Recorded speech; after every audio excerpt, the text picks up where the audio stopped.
Pollination is the act of transferring the pollen grains onto the stigma. Great, we have transferred pollen grains onto the stigma. But what happens next? That's basically what we're going to talk about in this video. In this video, we're going to see exactly how the sperm cells are going to reach the eggs and eventually how a new baby plant is born. So let's zoom in on this female part and see what happens after pollination. So here is the pollen grain which has landed on the stigma. Now a couple of things is, first of all, there will be a lot of pollen grains, and pollen grains are usually much smaller than what I've shown over here. But I've shown them big and I've shown one so that we can clearly focus on and see what's going on. So the sperm cells are going to be produced inside this pollen grains, and the egg cells will be formed inside the ovules over here. So we need to get the sperms from here to there. But how does it happen? It is for this reason the pollen grain starts germinating. So what's going to happen is the pollen grain starts absorbing some of the secretions that are done by the stigma, the sticky stigma, and then the pollen grain starts germinating. And a tube starts growing from this grain. So let me show you.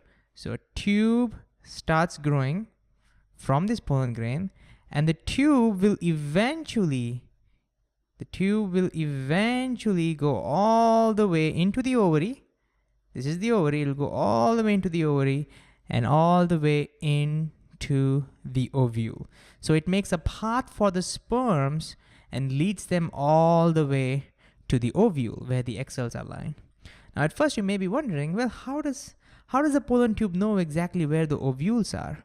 Well, it turns out that the ovules over here start secreting some chemicals, and the pollen tube basically senses the chemicals and starts growing towards it. Now we've talked about such motion before. We call this the chemitropism. Tropism means movement, and chemi means movement due to chemicals. Anyways, don't worry too much about that. A pollen tube has now grown, and now we will see some sperm cells, which I'm drawing over here. Let me draw that over here. A couple of sperm cells. They will start moving through the pollen tube and they will enter into the ovule. Great. What's going to happen next? Well, let's zoom in on this ovule and find out. So here is the zoomed in version of that ovule.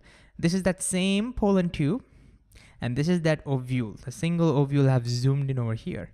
Now, if you look inside the ovule, you'll find the egg cell. That's where the sperms need to reach. But here's the thing, the ovule doesn't only contain egg cells, it also contains some other cells as well. In fact, if you count, it turns out there are 1, 2, 3, 4, 5, 6, and this whole big total 7 cells.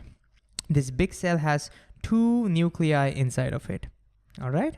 So it turns out there are total 8 nuclei inside this ovule. But don't worry about it. We don't have to worry too much about it right now. So let's not worry about these other cells. And so now from this pollen tube, the sperms are coming in. So let me just draw those sperm cells. So these are the nuclei of the sperms. They will move, and eventually the pollen tube guides them into the ovule. Now what happens? Well, one of the sperm will unite with the egg cell. So one of the sperms unites with the egg cells, and the other sperm, okay, not this one, the other sperm cell will go and unite with the 2 nuclei. Remember I showed that there are 2 nuclei over here sharing one entire cytoplasm. So that other sperm is going to unite with that. Now the reason why I'm telling you this, even though that's not really important, the reason I'm telling you this is because there are 2 sperms uniting, one uniting with the egg and one uniting with the other cells.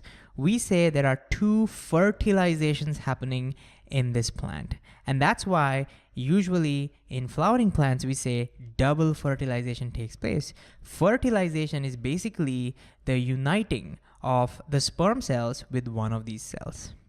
Okay? But anyways, we don't have to worry about that other sperm and that other thing. So let's get rid of that. We will only consider the fusion of the sperm cell with the egg cell. So when that fusion happens, we now get a new cell. And this new cell, which is basically the fusion of the two, we give a name to that. We call this the zygote. Zygote. So what exactly is zygote? Zygote is the fusion of sperm and the egg.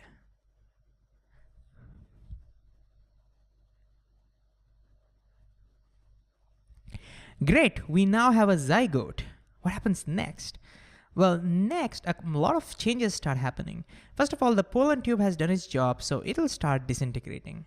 Then we will see that the zygote will start dividing from 1 to 2, 2 to 4, 4 to many. So let me show you that. So here it is. We can now see the zygote is multiplying. It's dividing into many more cells. And eventually you will find that the zygote would eventually have divided into many cells to give us this kind of structure. This structure is now ready to grow a future baby plant. So this now is called, let me write that down. This structure is now called the embryo. So you can think of embryo as the future plant. It's going to grow into the future plant. In fact, we can actually identify the parts of the embryo. If you look at these two leaf-like structures, they are called the cotyledons. Let me just write that down. So these two leaf-like structures are called the cotyledons. And their main job is to provide the embryo with all the nutrition, all the food that they need. Once it starts growing, it'll require a lot of food. And remember, we don't have leaves yet. So until the new leaves get formed, the cotyledons are the one that's going to provide them with nourishment when it starts growing eventually. We'll look at that in a second. And then you can see this part over here. And important to see them. And of course, over here, I have drawn 2 cotyledons, but not all plants will have 2 cotyledons. Some will have 2, which is called dicots, and some plants will have just 1 cotyledon. We call them as monocots. You may have learned about that previously. Anyways, this part, as you can see in between the 2 cotyledons, this is the part that eventually in the future will grow into a new shoot. And that part is called the plumule. This will grow into a new shoot. And finally, this part over here, let me write that in a different color. This part, this is something that will eventually come out from here and grow into a new root. So this is called the radicle. So the radicle grows into a new root, the plumule grows into a new shoot, and the cotyledons kind of act like leaves. They're not really leaves, but they act like leaves in the sense they give them all the nourishment needed once it starts growing. And a lot of other changes happen as well. For example, the outer wall starts to become a little hard. And now we no longer have an ovule. We are going to call this as a seed. So the fertilized ovule has now finally got converted into a seed. Great. But what happens to the flower? Well, let's see. So here is the flower. Here is our flower. We are zooming back out now. All right, here is the flower. Here is that particular ovule we're talking about. What are the changes that are happening? First of all, we will see now a lot of ovules would have gotten fertilized. Remember, I just showed 1 pollen grain, but there are multiple pollen grains which are going to fertilize multiple ovules. So all these ovules have now gotten converted into seeds. They're now seeds. And the unfertilized ones are eventually going to disintegrate. What else is going to happen? Well, we no longer need the stamens, so that stamens will start drying off. We no longer need the petals, so that you will see the petals fall off. And we will now find eventually the ovary. This ovary starts swelling and starts becoming bigger and bigger. Here it is. The ovary starts becoming big, and eventually it's the ovary that's going to grow into a fruit. And there will be seeds inside that particular fruit. So over here, I've shown a tomato as an example, but it can be any fruit with seeds in them. Then you can eat that fruit and then sow the seeds.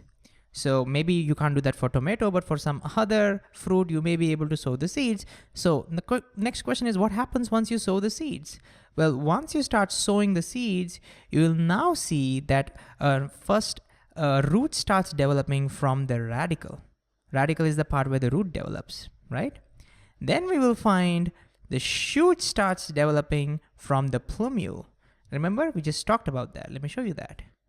So from the radicle, the roots are coming. From the plumule, the shoot is coming. And the cotyledons, these two things are the cotyledons. The cotyledons become massive. They swell up, and they almost take up the entire seed. These are now the cotyledons. It's the cotyledons that are providing them with all the nourishment needed to grow. They're giving them all the food to grow.